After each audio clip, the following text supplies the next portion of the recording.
We're going to go ahead and get started. I'm so grateful for all of you being here and taking your time out of your incredibly busy days to learn about and turn towards this really challenging topic. So we are really excited about this presentation and just really excited at the number of people who showed interest in learning more about this. My name is Kara. I use she, her pronouns. I work for an organization called the Laboratory to Combat Human Trafficking. Each one of our panelists today will be introducing themselves as they take over their sections of the presentation. So rather than taking time to do that now, I will just say welcome Ashley, Dominique, and Megan. So grateful to have you here and really cool to collaborate with all of you on this project. And yes, each of them will have their own sections a little bit later. So just a couple of housekeeping things. As you're introducing yourselves in the chat, you can see very easy how the things that you put in the chat get lost pretty quickly as there's so many people on this webinar. And so with that in mind, we're going to ask you to put questions, specific questions for the panelists into the Q&A feature. That way they won't get lost. In the meantime, Christina is going to be monitoring the chat and answering anything or redirecting questions out of the chat. But we really ask you to put those specific questions for the panelists into the Q&A and not into the chat. Please do introduce yourselves in the chat though. We are not going to take a break today. We are just going to plow through all of the material and then leave some time for questions at the end. And then the last thing that you need to know is that we will be sending a follow-up email. So as long as you registered for this training and we have your email address via that registration, you will receive a follow-up email from us that will have not only the slide deck, but a great deal of resources, things to dive deeper into or reference materials that we talk about during the presentation, all linked in this one email so that you have all of our email addresses and all of the information you'll need all concisely in one email. And hopefully, even though it will be a long email, it will still be helpful for you and you can refer back to it when you need to review anything. So with that, I will get started. I'm just sort of checking the chat here. Just so interesting and so cool to see where everybody is from. Okay, I am going to share my screen now and get started. And Christina, please let me know if there's any technical issues that I should be aware of, or if somehow my Wi-Fi stops working. That would be really helpful too. These are the 4 organizations that are going to be talking to you today. I'm going to start us out with sort of a 101, a brief 101 on what human trafficking is and what it is not, the nuances that distinguish trafficking from other crimes, and then a little bit on how housing is used as both a push and a pull factor in exploitative relationships. And then we'll talk through some red flags and behavioral cues, acknowledging that there's no one red flag that will help us to identify trafficking, but that if we sort of take this training into consideration and have the lists of red flags and behavioral cues as guidance, then we can better identify potential victims or high-risk individuals through those red flags and other indicators. And then Dominique is going to talk a little bit about how and when to ask screening questions and really how to make those strong referrals to the organizations and agencies that are trained to provide resources for some of your clients. Ashley is going to talk a little bit about safety planning techniques and tips for trafficking survivors or for survivors of violence who you may be working with in this housing space. And then Megan is going to finish us off with really understanding how trafficking survivors fit into coordinated entry and other options for getting into housing from a housing provider perspective. And then I'll just chime back in with some additional resources, and we'll have some time for questions. So that's why I was mentioning that we have quite the agenda today, a lot to cover. So this term human trafficking is something that I think is often misunderstood or misrepresented, comes with a lot of hype and a lot of stereotypes. And so we're going to do a little bit of debunking of some of those myths today, as well as getting us all on the same page around language when we talk about human trafficking, what this really looks like in our Colorado communities, both rural and urban. So when we hear about human trafficking in the media or sometimes on social media or in Hollywood, usually what we hear about is sex trafficking. And usually the victims are female, they are young, they are maybe being kidnapped by the perpetrator. And then, we often see images or stories around where somebody was locked up in a basement or sort of being held hostage in this trafficking situation. That's the narrative that's out there. Not the only one, but the definitely the one we hear about most. It's been elevated through movies like the movie Taken and Sound of Freedom. And while I don't dislike those movies, they're great. They're Hollywood movies, and they entertain for sure. They generally do not describe the reality of what we see here in Colorado. So when we talk about human trafficking here in Colorado, we're talking about both labor and sex, affecting all genders and all identities, all social identities, as well as all kind of demographic and ethnic backgrounds. So the trafficking experience is much more diverse than we're led to believe via social media, and often embedded in exploitative relationships. So we're going to talk through that throughout this presentation and really how to identify it. But I just wanted to sort of set the stage there. This is how we defined human trafficking. This legal definition happened in the year 2000. We defined human trafficking as a severe form of exploitation for labor, including sex as a form of labor through the use of force, fraud, or coercion.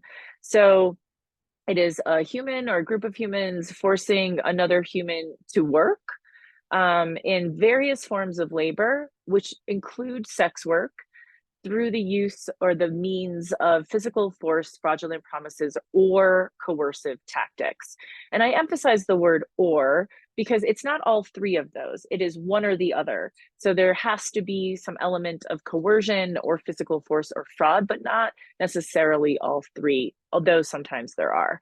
I'm going to tell like a few stories today, just to really illustrate how this shows up in Colorado communities. But I just wanted to sort of get that definition out there. And now here on this next slide, I'm showing you our federal human trafficking law. So this is called the Trafficking Victims Protection Act.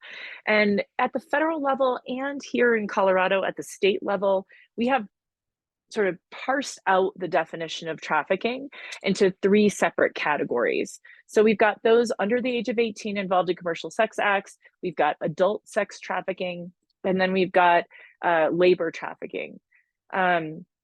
Child sex trafficking or sex trafficking of minors, what you'll notice in that category, so we've sort of made an exception to the force, fraud, or coercion rule here in the US. So in the United States, we parsed out the definition into three categories. We've made labor and sex trafficking two separate statutes, and then we've made a third statute for child sex trafficking. In the child sex trafficking statute, there does not need to be force or fraud or coercion, which means that this is a unique law in that there could be a victim of a crime without there necessarily being a perpetrator. And I know that's confusing. And so I'm just going to tell two quick stories so that we can better understand, better wrap our heads around some of these nuances and complexities.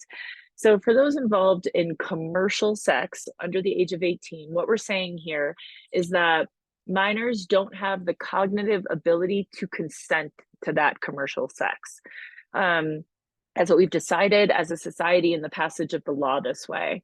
So if some of these cases are easier for us to conceive of, if we've got a really young child, say a 10-year-old boy, who in this story was being trafficked by his parents. This boy was going to school during the day, coming home in the evenings, and on weekends, he was being sold for sex by his parents. It was a couple of decades ago. And so it was happening via like Craigslist and some platforms that aren't really used as much anymore. But sometimes they were taking him to hotels and motels in the nearby community. Sometimes they were taking him to like Broncos games or the stock show and selling him in bathrooms or parking lots. So that is an egregious but like obvious case of child sex trafficking. We've got obvious perpetrators, the parents in this case, and an obvious victim, because no 10-year-old kid is willingly engaging in commercial sex, right? We can be upset about that story because it is upsetting, but it's also very obvious. Now, it gets more complicated when you've got somebody who maybe has a little bit more autonomy. They're a little bit older, they look older, they're behaving differently, and there's no obvious perpetrator. So if you have a case where you've got a 17-year-old female, in this story, she ran away from home. She ran away from home many times because she was experiencing pretty severe sexual and physical abuse in her household. She was involved in Child Protective Services, like they had been alerted to her case, but she hadn't disclosed everything to them. So she was still in the house where the abuse was occurring. And she ran away from home. She ended up on the streets of Denver. And she had to figure out how she was going to survive, knowing that what she had learned in life was that adults would not protect her. She had had interactions with teachers and her parents and social workers and child protective services and even law enforcement, because she'd gotten into some trouble. She'd used drugs. She'd shoplifted a couple of times. So all of these professionals, none of them had identified her trauma and her abuse. And so she really didn't trust adults. So she knew she wasn't going to disclose what was happening to her, but she also knew that she had to figure out how she could survive on her own with very little skills at the age of 17 and almost no resources. So she started trading sex to meet her survival needs. She was trading sex for places to stay, sometimes for a night, sometimes for a couple of weeks. She was also trading sex for drugs that she was using to cope with some of her trauma. Now, this 17-year-old, while there was no human forcing or frauding or coercing her into these sex acts, what we're saying here is that it doesn't matter because minors cannot consent to commercial sex. So even though there's no human forcing her into these sex acts, she is still a victim of human trafficking.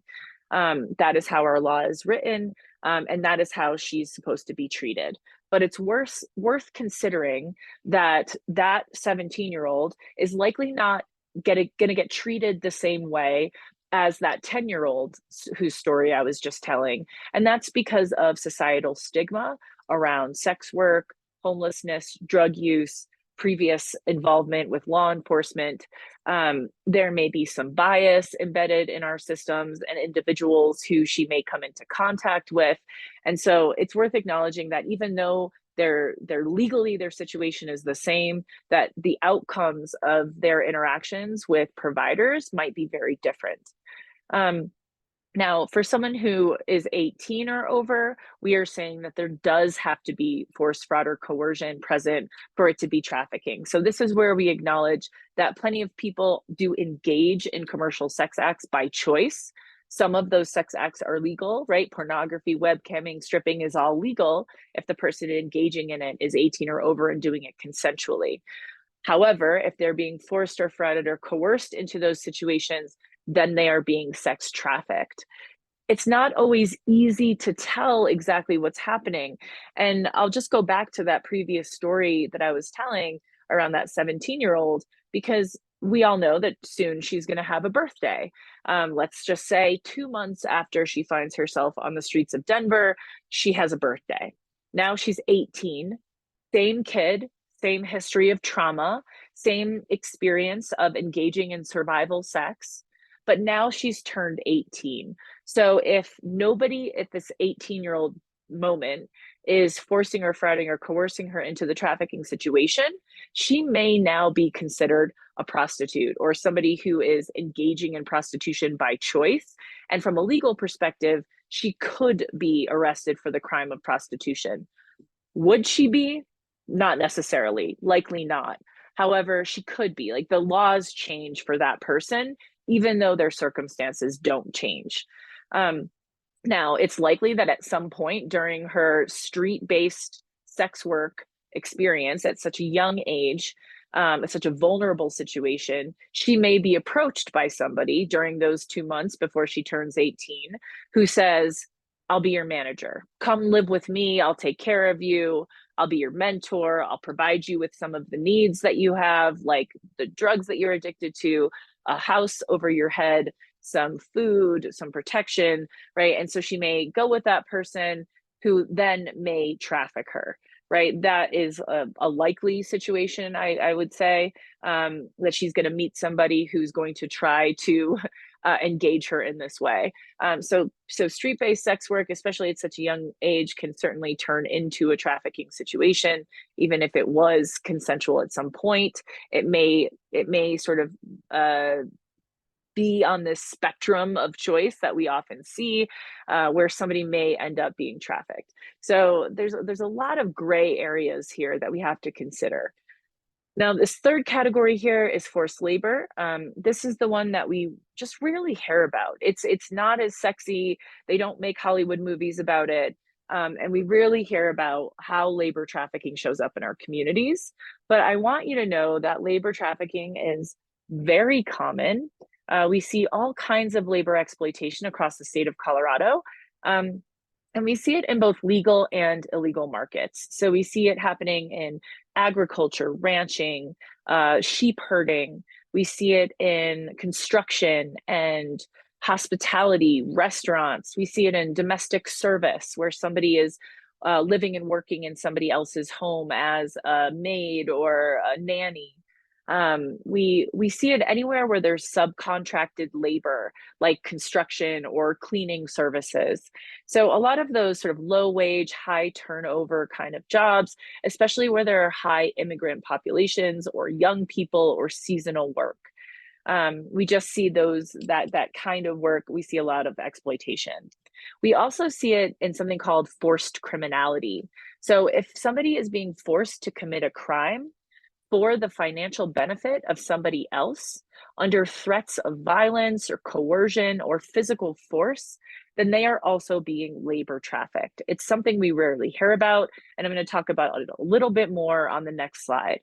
The last thing on this slide to mention is that this isn't limited to those who are foreign-born youth or females. So although we do see some populations disproportionately affected by this crime, it is happening to all genders, all ages. And although foreign-born individuals may be more vulnerable to being coerced based on their immigration status, we also see individuals from the United States and, of course, from Colorado being trafficked in Colorado. About 50% of trafficking survivors that we've identified in Colorado are foreign-born. But when it comes to sex trafficking, we tend to think of this as only happening to females. It's about 70% of cases that we see, which means that 30% are other genders. We know that men and boys are trafficked for sex also. And then we also know that individuals who identify as LGBTQ+ are disproportionately affected by this crime. Trans individuals or non-binary folks often face discrimination and are sort of relegated to engaging in the informal economy instead of working in the more formal economy. And so it's in the informal economy that we see exploitation. So they are disproportionately affected by this crime. And while young people are certainly vulnerable to being trafficked, even more so online, increasingly online, they only make up about 25% of cases. And so while I understand that people care more about kids or feel compelled to protect young people, I feel those same sentiments. I do want you to be aware that trafficking affects adults 18 and over. more frequently than it does youth. So this is happening across ages, across genders, across ethnic and national backgrounds. It really is important that we recognize that. If we're only looking for trafficking among young females, then we will be missing it.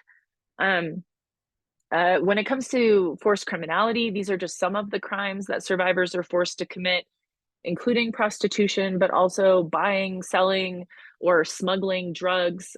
We see people involved in financial crimes. Sometimes it's gang related. So say somebody's parents are gang related, gang affiliated, and their parents expect the young people to engage in criminal activity at young ages. They're being groomed and taught how to steal cars, for example, at the age of 10 or 12, right? That would be another example of labor trafficking. We see it in benefits fraud, forced begging, those kinds of situations. It's important to note that because of this lack of understanding of the crime and lack of training across the state, that trafficking survivors are routinely arrested, prosecuted, convicted, and sometimes incarcerated for these crimes without ever being identified as victims. It's more common than you think. And partially it's due to lack of training, but it's also due to the lack of disclosure. You know, trafficking survivors are being threatened with violence, they're being threatened with deportation or exposure. And so they're not disclosing when they are arrested for these crimes that somebody forced them to commit it. They, like you and many others, probably didn't know that forced criminality is a type of forced labor, and so are just sort of riding through the criminal justice system in this really unjust way. Another way to think through these definitions, just to sort of identify human trafficking amongst the populations that you serve, are through this action means purpose model. So something from each one of these categories has to be present for it to be trafficking. Not all of these things, just one of these things has to be present for it to be trafficking. The most common action is recruitment. So it's very important for you all to know that overwhelmingly, traffickers know their victims and victims know their traffickers. Just like in that first story I told about that 10-year-old, about 30% of traffickers are family members. So that means that, you know, the victim will be very dependent on their trafficker for their survival and love their trafficker, right? About 40% of traffickers are intimate partners. So boyfriends, girlfriends, husbands, wives. That means that 70% of the time, the victim knows and loves their perpetrator. That means that we're going to see a great deal of trauma bonding and a lot of dependence and fear involved in these interpersonal relationships. The other 30%, somewhere between like 25 and 29% of that 30%, are other people in positions of power. So we're talking about predominantly employers, but also teachers, religious leaders, coaches, that have positions of power, that know the victim and can leverage their power to coerce the victim into whatever type of trafficking they're coercing them into. It's less than 1% of the time where a trafficking situation involves kidnapping. That would be that obtained action at the bottom of the list here. Now, I'm not suggesting that obtained or kidnapping doesn't happen or couldn't happen. What I'm saying is it's very rare. Overwhelmingly, people know their trafficker and traffickers know their victims. They're using their knowledge of that victim's vulnerability to leverage their power to force somebody either physically or fraudulently or coerce them into the commercial sex acts or the labor of services. So the means by which they are doing that, I've already mentioned force, fraud, or coercion lots of times. But again, it doesn't have to be all three of those things. Someone might be saying, you know, do this or I'll make your 6-year-old sister do it. Do this or I'll have your parents deported. Do this or I'll have your kids taken away because I have proof of you engaging in some kind of criminal behavior, something like that. Coercion is an incredibly powerful tool, and it's usually part of someone's lived experience of trafficking. Now, these other actions on the actions list, harboring, transporting, providing, These are also common, but recruitment is the most common. We do sometimes see people being held, harbored. Maybe we might see it in a situation on a farm where everybody is being held in one house. 20 workers in a 2-bedroom being forced to sleep on the floor, passports confiscated, cell phones confiscated, everyone's being brought to and from the farm, and they're not allowed to go anywhere else. That would be an example of harboring. We do see people transported, but I want to be clear that transportation is not necessary for it to be trafficking. Remember that 8-year-old boy who was being trafficked right out of his own home, or that 17-year-old girl who was being trafficked on the streets of Denver. Transportation was not happening in either of those stories, but we do see people being brought to where the demand is. For example, in Colorado, we've got several ski resort communities. In those ski resort communities, we get a great deal of tourism, tens of thousands of tourists on any given weekend. A lot of those tourists want to buy sex. Many of them need their hotel rooms cleaned or food cooked for them.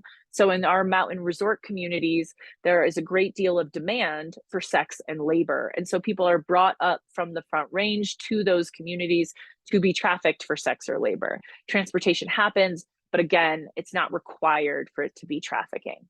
And the purpose at its core, trafficking is about profit.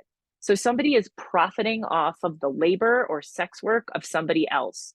But for something to be commercial, it does not have to be money that's being exchanged.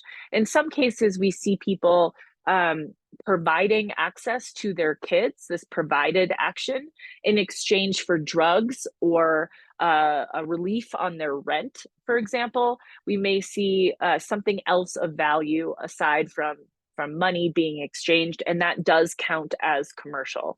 So that's an overview of what trafficking is. I'm going to now sort of dive into some of these nuances that I mentioned.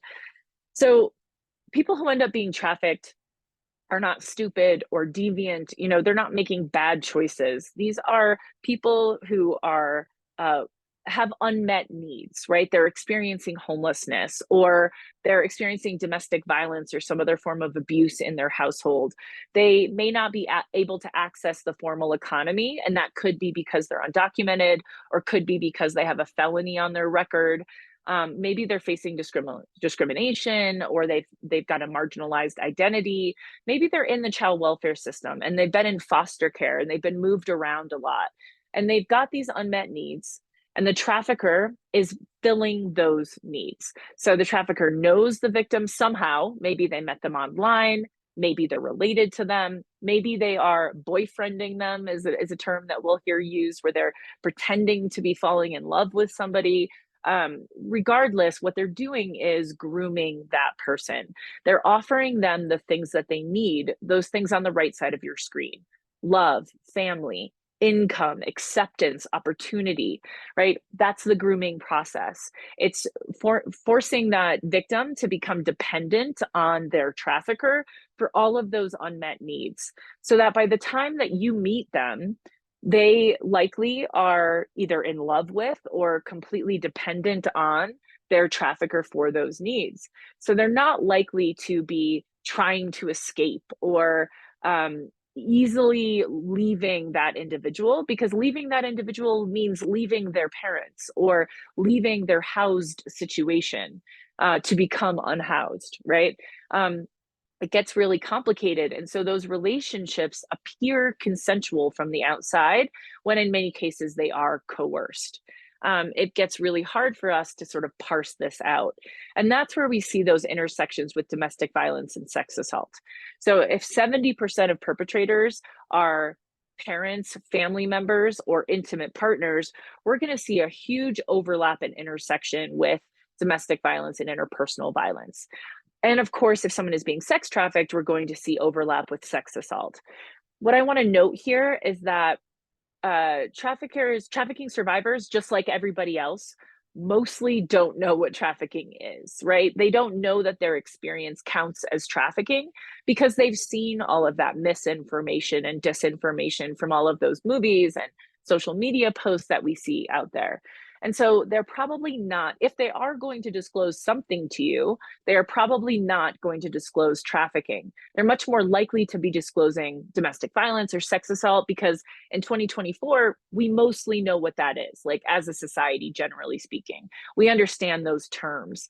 And so people will disclose abusive relationships, they'll disclose sex assault, and it's going to be up to us as professionals who are working in various fields to be able to use our training and our understanding of trafficking to understand that this person's disclosure is actually a trafficking situation, and that they're going to require additional resources and additional referrals. Also, I want to note here that we see sexual assault being used as a form of physical force in a lot of labor trafficking cases. So where someone is being sexually assaulted, but not sex trafficked by their labor trafficker. So you might get those disclosures, and it may be really up to you to start asking some deeper questions and better understand that the situation is actually an exploitative labor situation where someone is also being sex trafficked or sexually assaulted, sorry. I also want to mention that individuals with disability, both physical and mental, some visible, some invisible, are targeted for trafficking situations disproportionately. Sometimes it is their caretaker who is trafficking them. So somebody who has access to their benefits and is maybe stealing those benefits. The stealing of benefits in and of itself is not necessarily trafficking, but we do see that happening in conjunction with trafficking. And then you may see someone being forced to beg on the street, or being forced to work in either sex or labor, and that money is being taken by their caretaker. We also see people targeted online.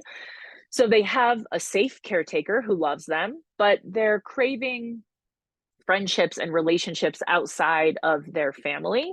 And they meet someone online who takes advantage of that vulnerability, who offers to be their caretaker and moves them in with them and then starts exploiting them, or something along those lines.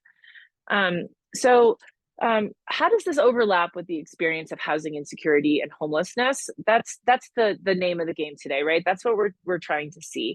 I hope that some of the stories that I've already told have sort of got you thinking about some of the clients you've worked with in the past.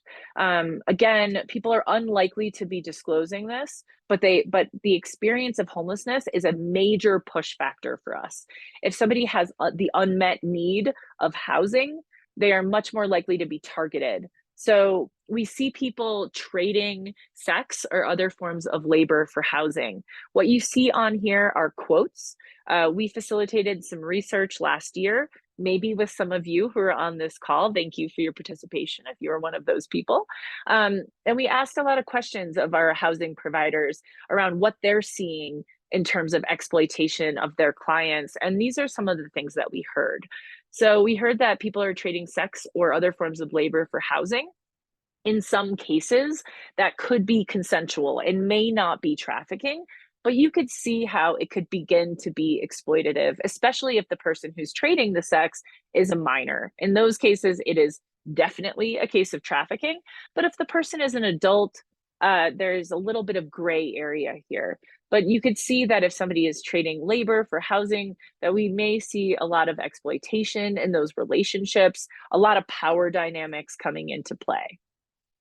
And I'm just sort of giving you some time to read these quotes on the screen.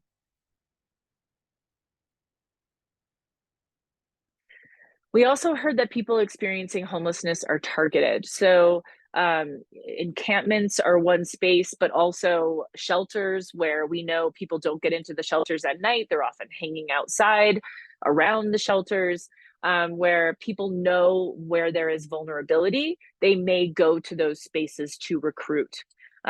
We see that also that landlords can sometimes be predatory, that they're aware of the situation of the person who is being housed in their facility and therefore can use that power dynamic as leverage. We also see that, well, I think it's no surprise to anyone on this call that a lot of shelter beds are full. And when shelter beds are full, individuals will go back to their abusers sometimes. not just in trafficking situations, but also in domestic violence situations. So we're seeing an increase in unhoused people. We're seeing that is exceeding the number of shelter beds, especially in rural communities. And when shelter beds are full, or the next shelter, the nearest shelter is 100 miles away, that means that people will stay with their abusers for longer because there isn't anywhere else for them to go. We know that people have co-occurring and complex needs. So we know that shelters that are meant for the unhoused population, sort of congregate care type of shelters, are often not appropriate or not accepted by trafficking survivors. So we have very few shelters in the state of Colorado that are trafficking specific. We do have a few, but they're few and far between. And for the most part, what we're talking about is utilizing general population shelters or shelters for domestic violence or interpersonal violence to house trafficking survivors. And because of the complex trauma that they've experienced, a lot of them don't feel safe in those Gen Pop type of shelters.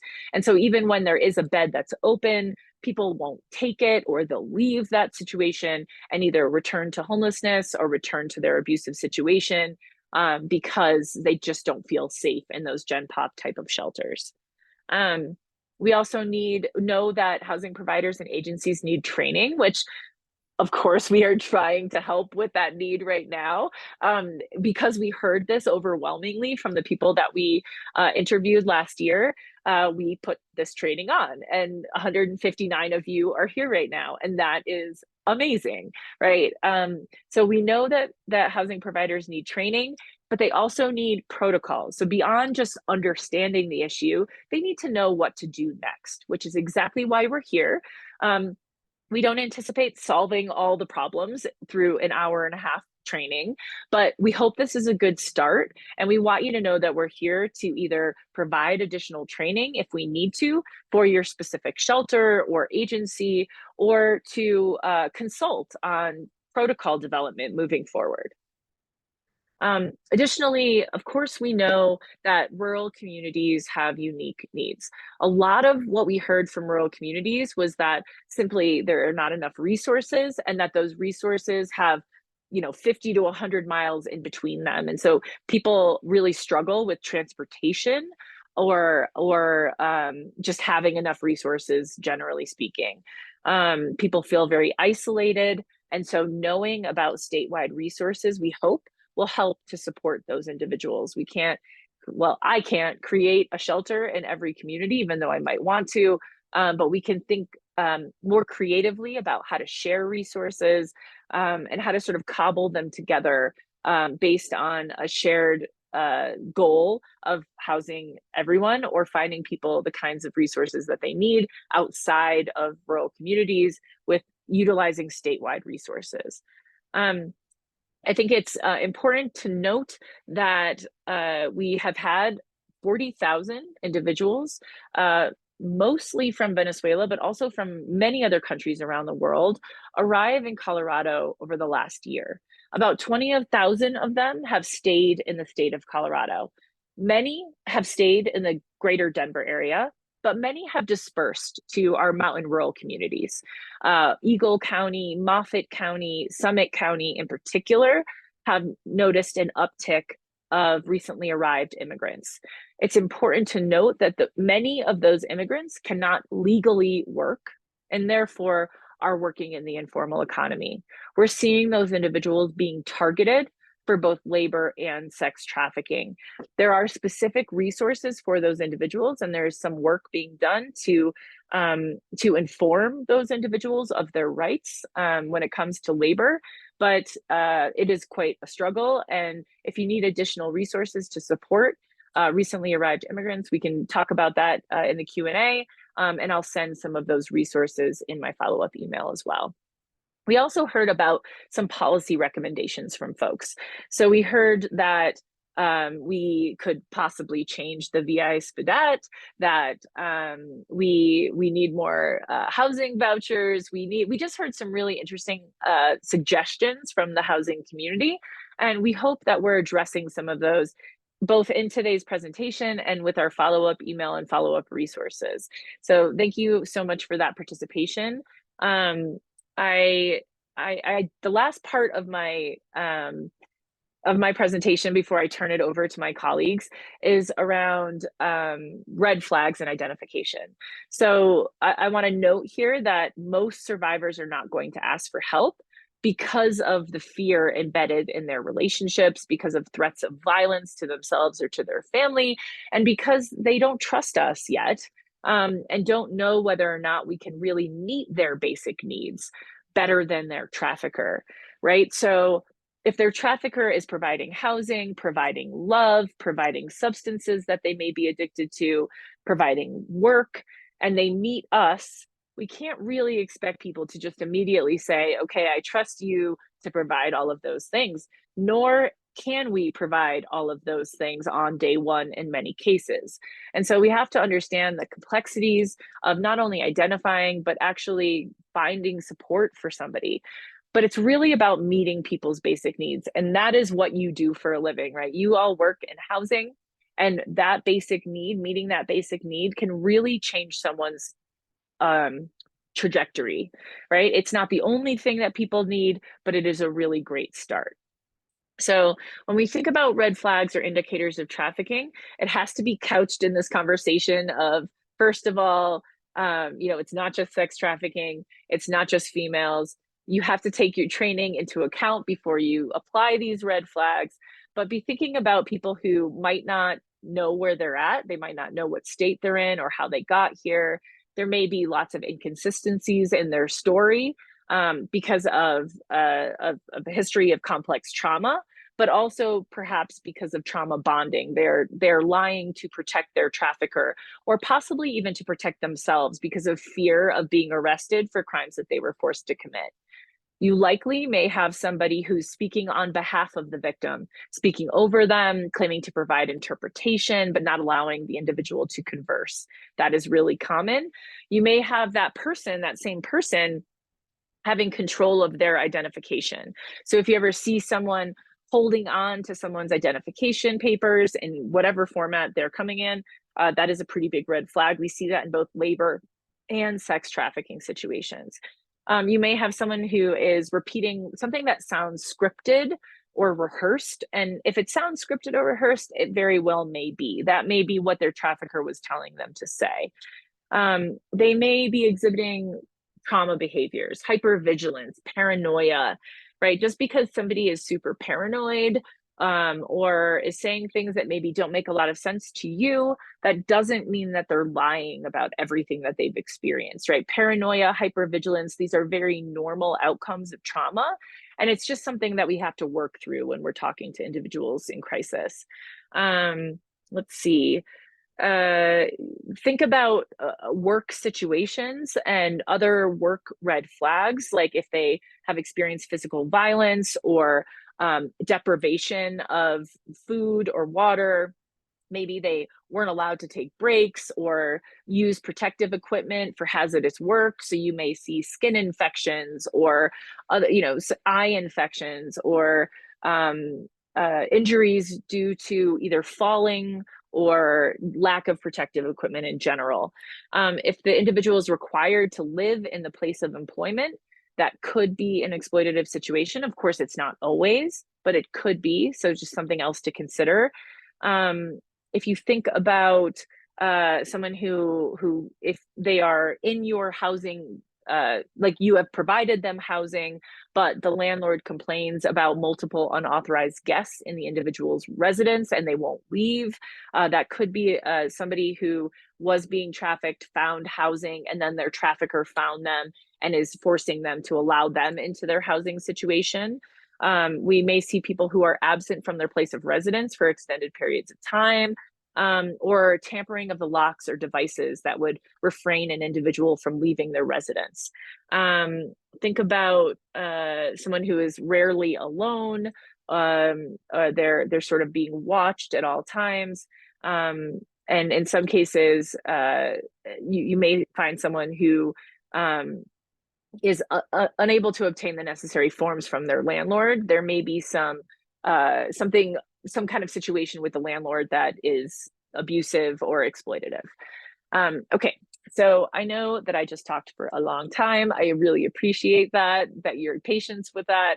I am very pleased to turn this over to Dominique Lacroix, who is the Executive Director of Voluntad, to talk about screening tips and tools. Dominique, I'll let you take it from here and introduce yourself here. Great, thank you. Yeah, my name is Dominique, and I am the Executive Director at Voluntad. We provide case management and supportive services to trafficking victims, both adults and foreign-born kids, but also foreign-born trafficking survivors as well. Next slide, please. So I'm going to talk to you about screening someone for trafficking. Oftentimes, we feel like a client could be a trafficking victim, or you notice those red flags and indicators that Kara was just talking about, and or they do self-disclose and they tell you that they are a trafficking victim. They might be one from years ago, or they might be experiencing trafficking in the moment. So once this happens, we ask, what do I do? We can experience many different types of victimizations. So it really all depends on their story. But we want you to remember that you are not an investigator and you're not here to solve a crime. But it is your job to provide proper resources. So here are some of the questions that we like to ask when we are suspecting trafficking. Some big things are, where have you been staying? And are you exchanging anything for your stay? Do you have access to your phone? Who pays for your phone? We'll kind of talk about the phone thing a lot in safety planning, but this is really indicating that there's control happening here. How are you accessing food? How do you get around? Who's giving you rides? How are you getting those basic needs like clothing and food? And do you have access to your identification? The identification is a big way that traffickers have control over someone, but also, as Kara was mentioning, how someone gets their food or is getting rides or anything around their housing, these basic needs. This is how someone gains control over them and can ask, people to do things for exchange of those basic needs. And if they happen to mention that they trade for these basic needs, a good question to follow up with is, does it feel fair that you are being required to exchange, let's say, sex or other forms of labor for these basic needs? These types of questions will really start to answer those forced fraud or coercion aspects of trafficking. We want to assess that any of these things that are happening, is it consensual, right? Like Kara mentioned, sometimes people are trading sex for housing, but is this a consensual or out of necessity? It's on a spectrum, and I think that can be, fairly difficult to assess when people are just trying to survive. Next slide, please. I just wanted to give you guys some questions that we ask when we recognize that someone's being labor trafficked or possibly being labor trafficked. Some of those would be, have you ever been threatened with losing your job if you didn't do something? Are you having to live in the same place that you work? Do you have access to, can you communicate? Do you have access to your phone? And or have you ever been threatened with deportation if you don't do A, B, or C? Or are you being forced to work somewhere to pay off your transportation debt? So sometimes labor trafficking victims, especially foreign-born, are brought up here by Coyote, and they will have a debt that they have to pay, and their Coyote/trafficker will ask them to work at a place and to be able to pay that off. That is neglecting their choice to work wherever they'd like to, but they are being forced to do that and giving their wages to their Coyote. Next slide, please.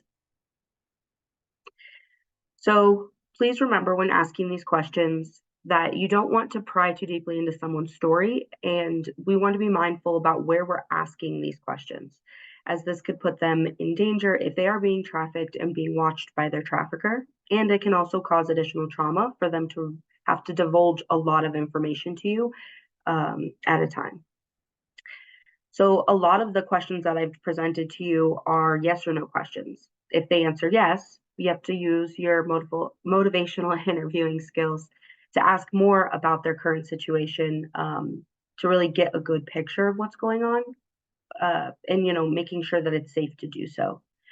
Sometimes people have been victims of trafficking in the past and or could be currently being trafficked, and your goal is to get them to that right resource.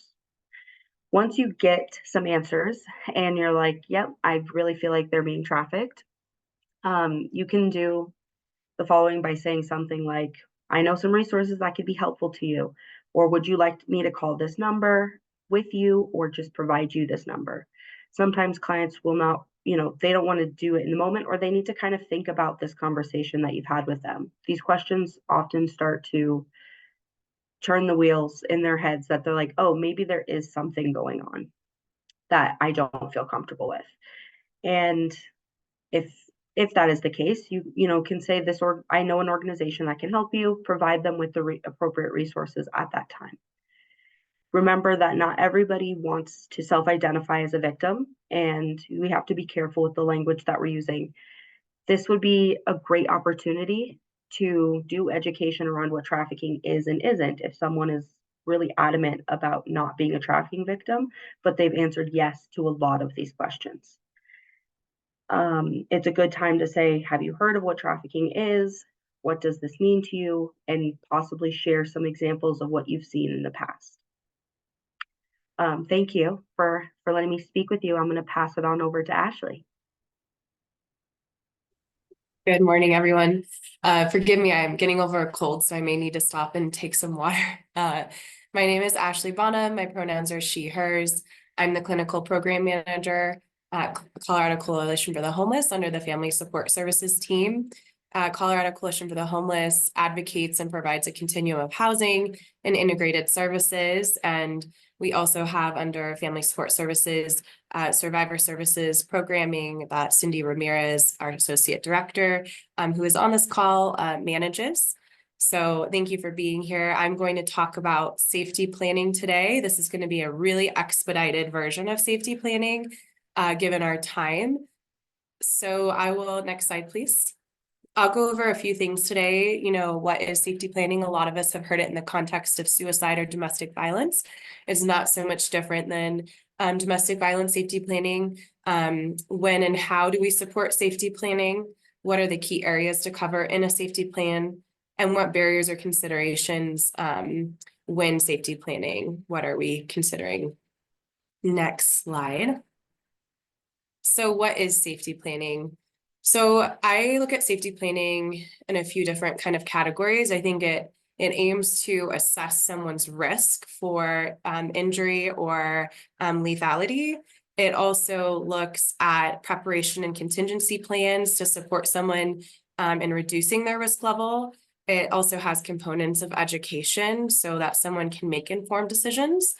And I would say that when you're walking away from this training or webinar, if you can just consider that, sometimes we might run into situations where we have hypervigilance or fear around someone's safety, but it's very contextual. And we never really want a safety plan unless someone's asking to safety plan. We want to really provide survivor-led, trauma-informed services. And so that's really letting the client lead, the folks that are being trafficked or have been trafficked in the past, that let them lead. Some things that we might think should be included in safety plans, they may not want to include, and that's okay.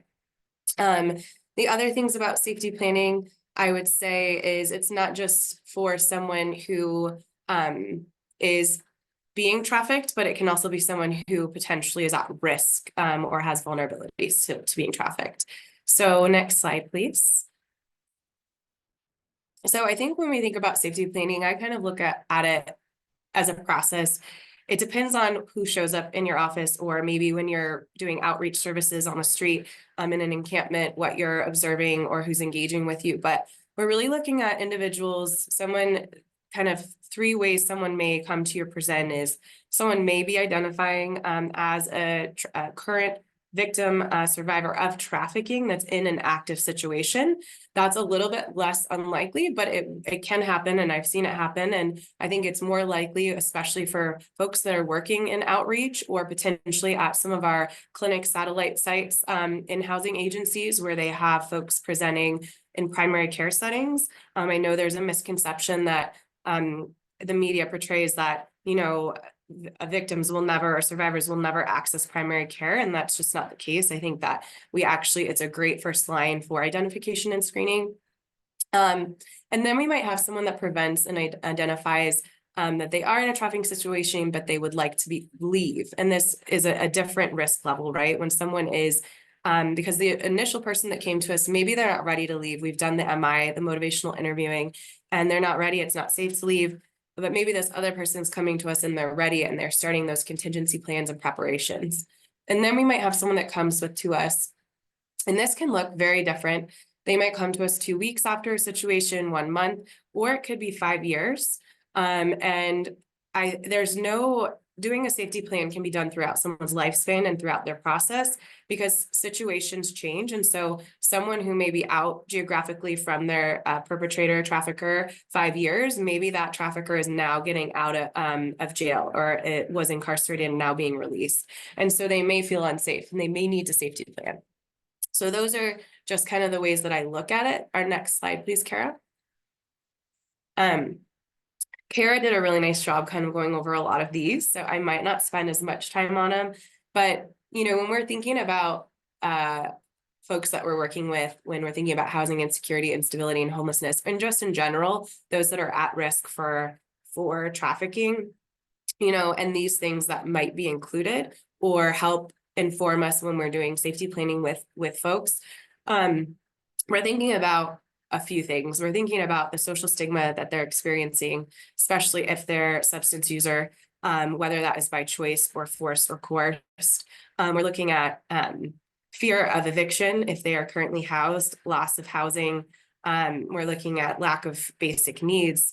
And one thing that's not on here too, lack of communication. So technology, right? So not having access to phone, confiscation of money or important documents.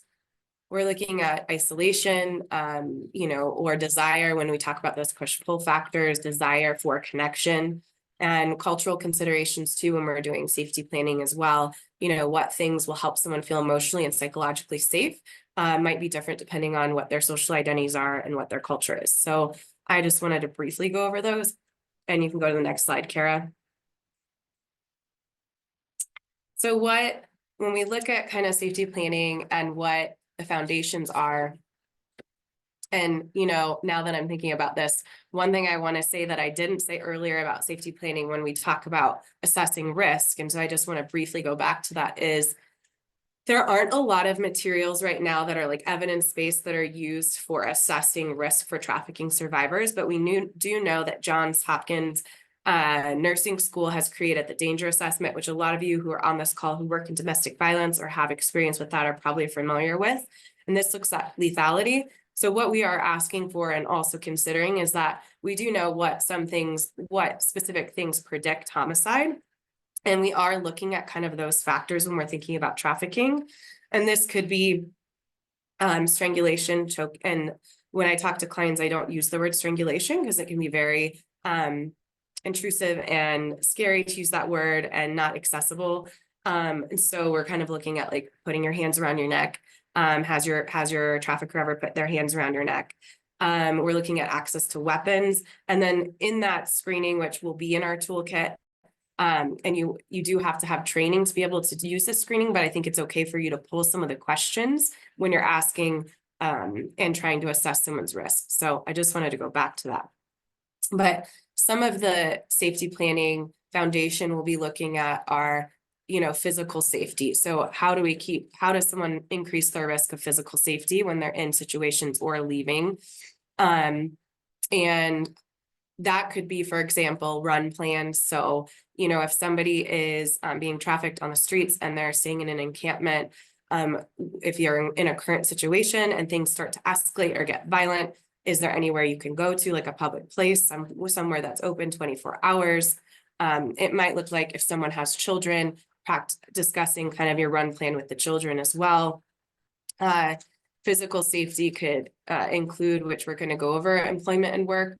But when we talk about physical safety of sex work too, going in a buddy system. And so it could be making sure you're using protection. Social media and cybersecurity is a big one right now. And I know some folks that we work with don't have access to that, but some do. And so we really are looking at this can be a means for traffickers to keep a tabs on folks. So we want to talk to them about what that means, especially when they've left, if they have access to any sort of technology, how they're using it, how they're, if they have their location set, and just making sure that they're taking extra precautions around social media and cyber security, changing passwords, things like that. Employment and workplace. For employment and workplace, this can be making sure that you're not signing contracts without understanding what your rights are.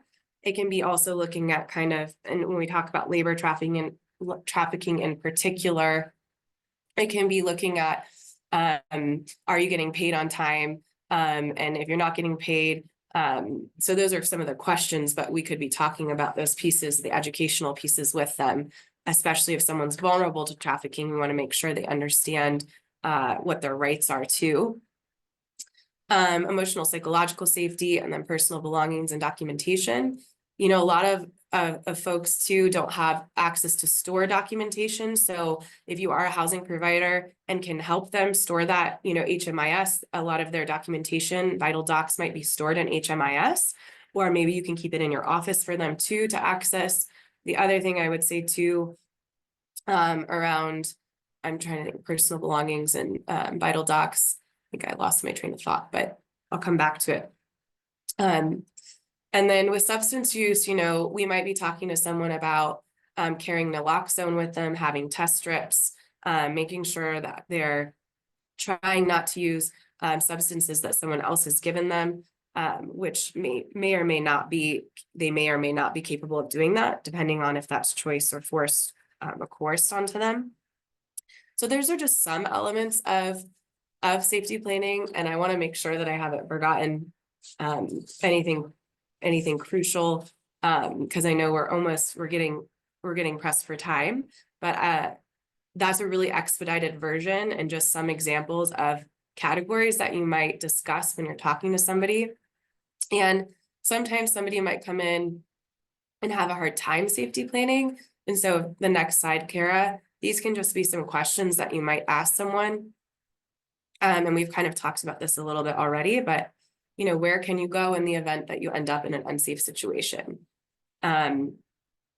We always want to ask, like, do you have access to resources, and where are you keeping those resources? This question isn't on there, but having resources on your person may create greater risk for someone. We don't want someone necessarily walking around with a handout or a worksheet. So do they have it memorized? Are they keeping it in their shoe? That could be a place where we recommend for them to keep it in their shoe. Are they keeping it somewhere safe? Is someone else holding it onto it? Are they storing numbers in their phone under like alias or numbers that someone wouldn't be, a trafficker wouldn't be thrown off by?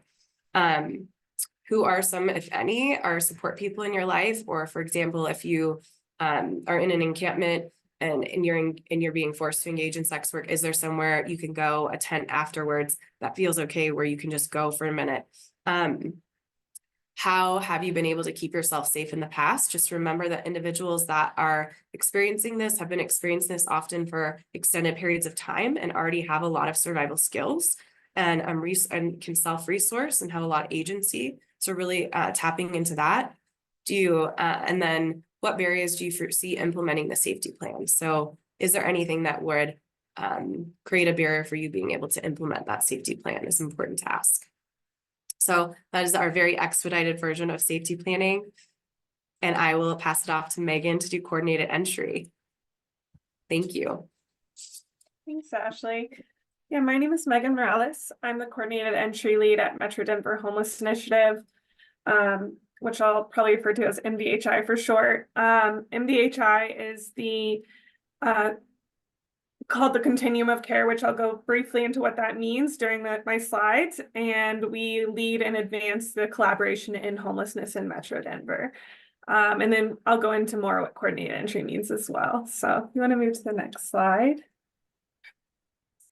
So what is coordinated entry? So the purpose is to ensure that people experiencing homelessness have equitable access to housing resources that they need to resolve their housing crisis.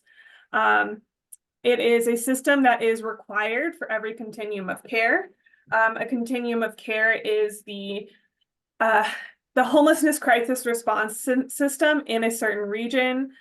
It's also a specific agency that leads that collaboration in the homelessness crisis response system. So every community across the country has some version of a continuum of care made up of one or more counties, and they are all required to use coordinated entry. Coordinated entry is a system for allocating housing resources, specifically with eligibility criteria of that the person or household is experiencing literal homelessness. I'll go into that definition in a further slide. It can also include at risk of homelessness. I say specifically here literal homelessness because that's the majority of resources, and the majority of continuum of cares mostly have literal homelessness resources in Colorado specifically, besides Colorado Springs, or sorry, El Paso County, where Colorado Springs is located. They do have some resources for folks who are at risk of homelessness. So some housing resources are required to go through the continuum of care, or sorry, through coordinated entry, specifically those funded by mainly the federal government through the Continuum of Care program and the Emergency Solutions Grant program. They are required to use coordinated entry as their only referral source. And then there's a lot of funders that are bought into the system. It's a way to seamlessly get referrals. So a lot of times they require that housing programs that they fund use coordinated entry for all of their vacancies or a percentage of their referrals. So that's where we see a lot of participation in coordinated entry. The resources that you wouldn't see through coordinated entry are mainly income-based housing. So things like housing choice vouchers, LIHTC, low-income housing tax credit housing. That's not having that specific eligibility criteria of homelessness, of literal homelessness, and some senior housing. So senior housing, things like that, they're more based on income rather than the person's unhoused status for eligibility. So if you can go to the next slide. So this gets into that definition of literal homelessness. This is a HUD definition by the federal government. It's not made by certain continuum of cares. That's why we are bound to this definition as well, since it is specific to all these different funding sources that you have to meet this eligibility criteria. So what literal homelessness means is that someone is staying in the shelter, on the streets, in some place not meant for human habitation. So that could be like an abandoned building or a car, a RV where they don't have access to energy or water or things like that. So it can also include, these are more complicated definitions, but it can also include someone who's staying in a motel that's paid for by an agency. As an example, if a nonprofit is paying for the person's hotel stay, or the city is paying for a person's hotel stay, those are included in the literal homelessness definition. It also includes, and this one's particularly complicated, but it's someone who is currently in an institution. An institution can be something like a jail setting or some kind of respite care where they've been there for 90 days or less. So they've only been there anywhere between 1 and 89 days. And they are also meeting this definition of literally homeless prior to entering into that institution.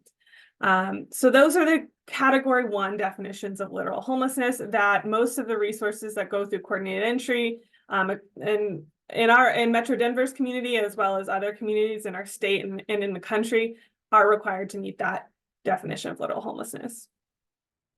If you can go to the next slide. The next one I'm going to talk about is also a definition of literal homelessness, and that's category 4.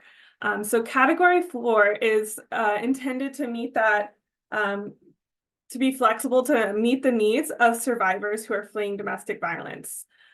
So as someone could be category 4 definition of literal homelessness if they are fleeing or attempting to flee domestic violence, they have nowhere else to stay, that's not a safe environment, and then they lack any kind of resources and support networks to obtain other permanent housing. So they don't have any other options to become housed or have stable permanent housing.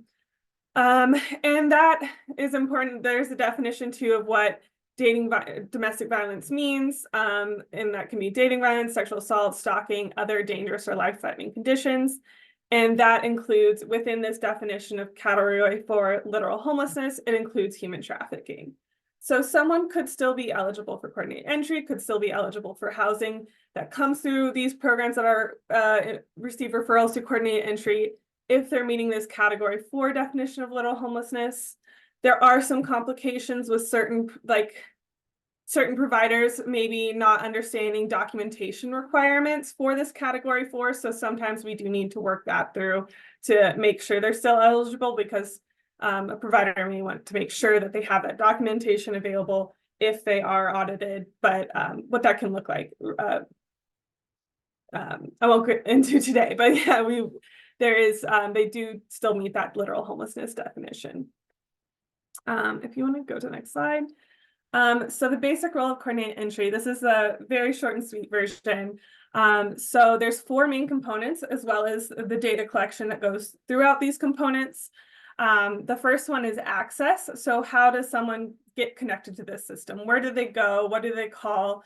What kind of links do they follow? How do people get access to the coordinated entry system? The next piece is assessment. So all coordinated entry systems are required to have a standard assessment that gauges risk factors and vulnerabilities while someone is unhoused.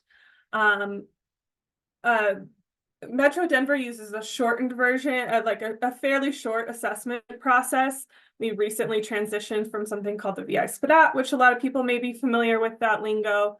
The VI SPDAT is an assessment tool that was used by many, like 70% of communities across the country, and then was later found to be very inequitable.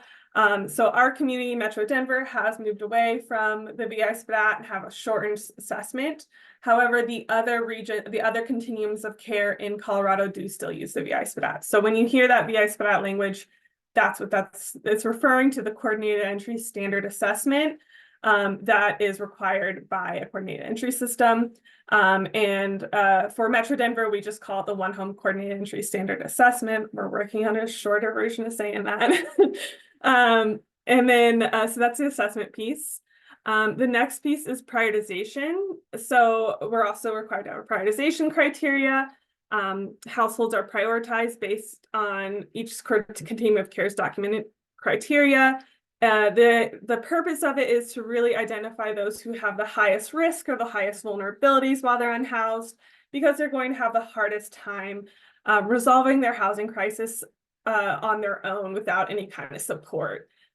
So that's where we see people are prioritized for housing, which is also why we want people to be super honest and have that space during the process of assessment to gain to do relationship building, so people feel comfortable to answer the assessment questions as clearly as they possibly can, and so that we're really gathering what their vulnerabilities and risk factors are, as that increases the risk of being prioritized ultimately. There's a lot more people who need support than there are resources, so it is a relatively small percentage of people who are assessed for coordinated entry are ended up being prioritized. And then the last piece is referral. So prioritized households are referred to available housing resources in which they are eligible. So housing providers enter vacancies on a weekly basis, and the coordinated entry system makes referrals based on that prioritization criteria, the household's housing needs and preferences, and any eligibility factors that are tied to that program. Now, if you want to go to the next slide. I'm going to go briefly over this one, but basically I just want y'all to know what goes into a survivor who is inputting their information into coordinated entry. They are going to, we use the Homeless Management Information System database. All communities across, all of our COCs in Colorado use HMIS. A release of information just ensures that they are understanding their rights and that their information is being put in this database that's shared across all these different nonprofits or organizations that operate within our continuums of care. There's those other pieces that are gathered during the assessment process. But the main thing I also want to highlight, which Ashley mentions as well, is that HMIS is a very safe place to store copies of vital documents. So with that client's consent, you can upload copies of vital documents and other documentation into the Files tab on the client's profile. It's safe and it can stay there. It won't be deleted at all. So if someone does have copies of those documents, you can do that when it's safe to do so. Yeah, so I'll go ahead and go to the next slide. I do want to speak briefly on the alternate process. This is specific to Metro Denver, our coordinated entry system. It is a process for people that their vulnerabilities or their risks are not being adequately addressed or shown throughout the assessment process. It's just not adequately capturing them. And the purpose is to facilitate that those people still have opportunities to be prioritized for housing if they have these what's considered grave risk. It's kind of a somewhat loose, but also somewhat not loose definition, but basically it means that they are having or suffering from, but not limited to, an ailment, condition, or diagnosis that is terminal or is disproportionately exacerbated by homelessness itself and will not be resolved without housing. So it's that disproportionate piece. Their situation is a graver risk than other people in our community in a similar situation. And that grave risk can also refer to households and domestic violence or trafficking situations when those multiple lethality factors are observed, kind of what Ashley was talking about with the lethality factors, that would be considered under grave risk, and a referral can be alternate process may be appropriate. So yeah, I won't get too into that, but I can provide information on how to submit those referrals when we send follow-up information. I'm gonna go to the next slide. Oh yeah, that's what that is. So I'm not gonna read through that, but that's the how you submit an alternate process referral. And once again, this is for Metro Denver specifically, and I just want to highlight as well, always encrypt emails with personally identifiable information. So full name, date of birth, social security number, anything that's identifiable to that person, it needs to be encrypted. And if it's not encrypted, use the HMIS, unique identifier to refer to them. But yeah, so that goes over how to submit a referral. Okay, and the last piece, I just want y'all to know what the continuum of cares are in Colorado. They all operate slightly differently with those main components that I went over. They're all going to have the main components, but how they operate them is going to vary by continuum of care. We have Metro Denver, which is the 7-county metro region: Adams, Arapahoe, Boulder, Broomfield, Denver, Douglas, and Jefferson. We have Northern Colorado, which is Larimer and Weld counties, Pikes Peak, which is El Paso County, and then the rest of the state is covered within the balance of state continuum of care. I think that's the last slide for me. So yeah, resources and more resources. Thanks, Megan. That was awesome. I learned so much even just listening to all of you, and it's really cool. I want to reiterate, like a lot of people asked about resources. We are going to provide you with a slide deck. We are going to provide you with links to many other resources, and also we're not going anywhere. So if you have additional questions that we don't get to answer today, or you want to have a follow-up conversation with any of us, none of us is 24/7, but we can certainly set up a time to talk. What I want to just finish off with today are just a handful of resources. I saw that one person asked this question in the Q&A. There is a Colorado Human Trafficking hotline. Our organization, the Laboratory to Combat Human Trafficking, manages that hotline. This is a tip and referral hotline, and it can be used by providers as well as by survivors. So people might want to call on their own time. They may feel more comfortable for you to call on their behalf. That is completely up to them. And so Or perhaps like you just come across an incident where you're not calling about that specific incident, but you just want to have some resources for your region. Colorado's human trafficking hotline is statewide. We have over 250 vetted resources for survivors, everything ranging from housing and shelter to mental health resources to survivor mentorship resources, tattoo removal, other, and anything you could think of that may exist for a survivor of human trafficking. Legal aid is another really big one.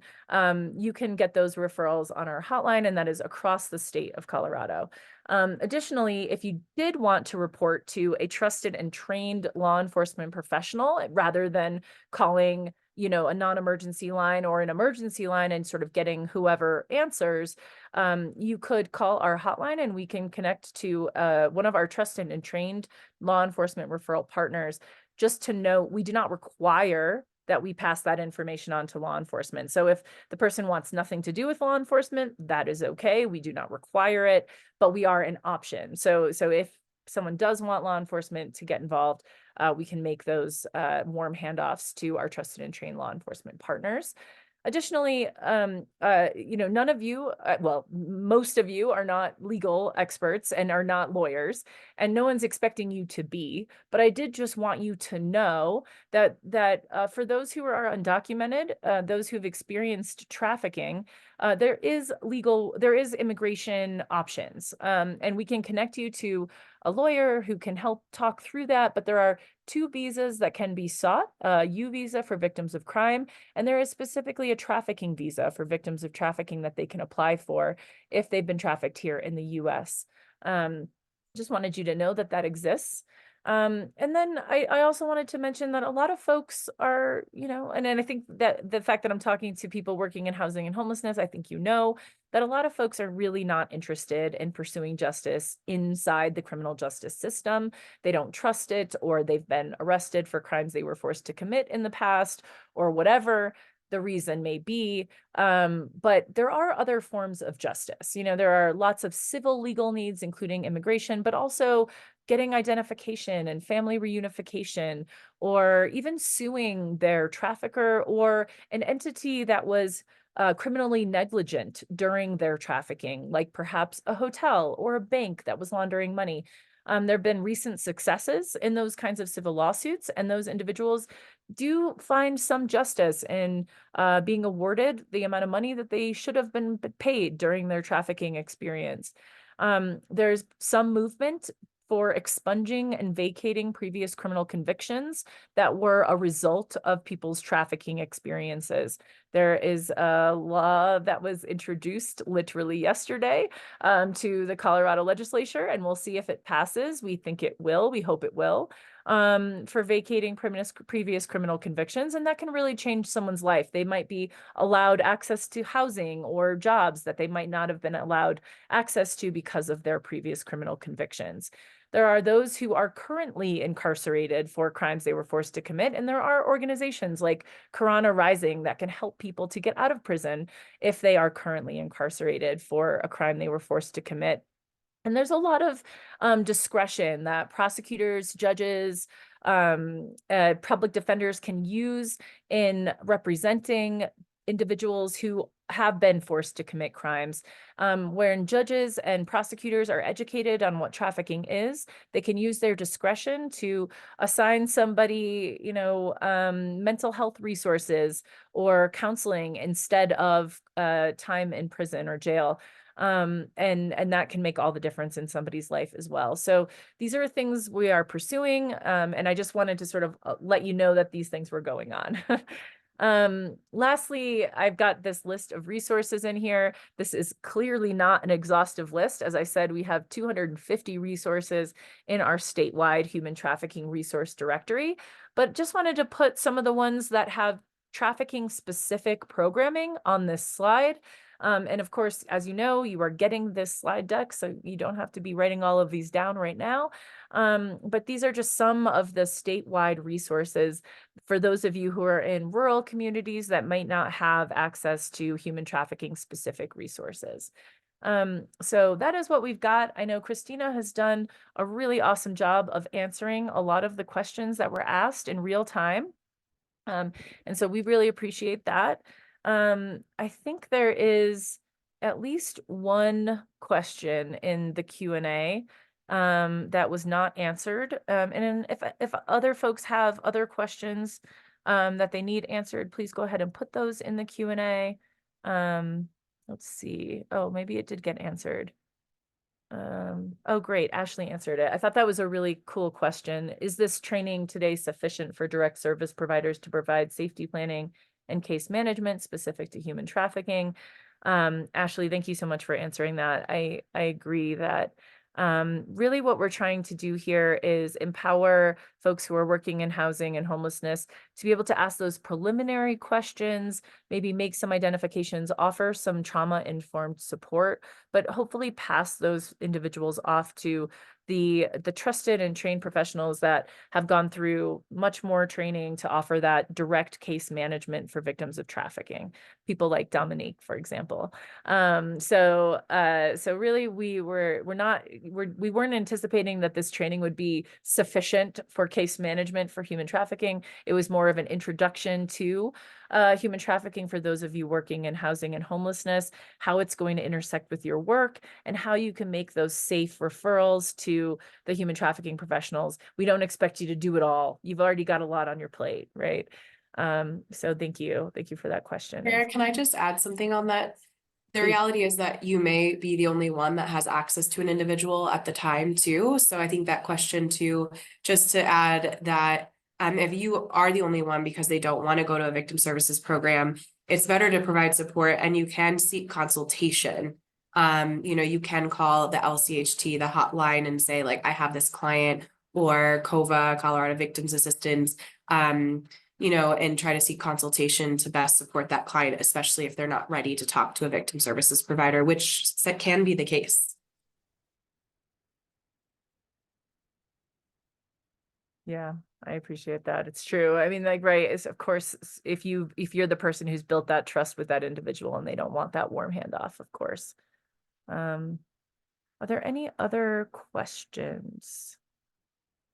I know we've only got a couple of minutes and we just gave you a lot of information.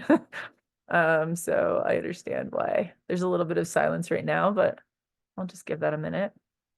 Does anyone else, Megan or Dominique, have anything else to add?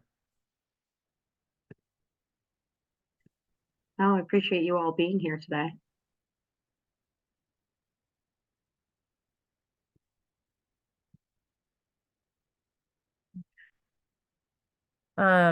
So my last announcement is that we, the four of us, our four organizations, have developed some tools that we need to kind of do a little bit of editing. We're almost done. But we've created some resources and kind of technical assistance tools with a lot of more in-depth information on a lot of the topics that we've covered today. I think there's 8 of them, and we tried to keep them as brief as possible, but some of them are more than 1 page. And we will be getting those out to you as soon as we can, hopefully in the coming weeks. I know Metro Denver Homeless Initiative will be putting those on their website. We also, the Laboratory to Combat Human Trafficking, will also be putting those on our website. But I will also just share them with you, those of you who registered for today's training and whose email addresses we have. I won't put you on a mailing list or anything, but I will share with you when those documents are ready so that you have access to them, and hopefully they can support you and any of your needs around supporting survivors of exploitation in the work that you do. So thank you so much for everything that you do, for spending an hour and a half with us today. And I'll just mention that I know that this was a hard conversation to have and to hear. So please take good care of yourselves. Maybe take a long lunch break today and eat some ice cream and hug your puppy. And we hope that you are well, and please follow up with any additional questions or consultations that you need.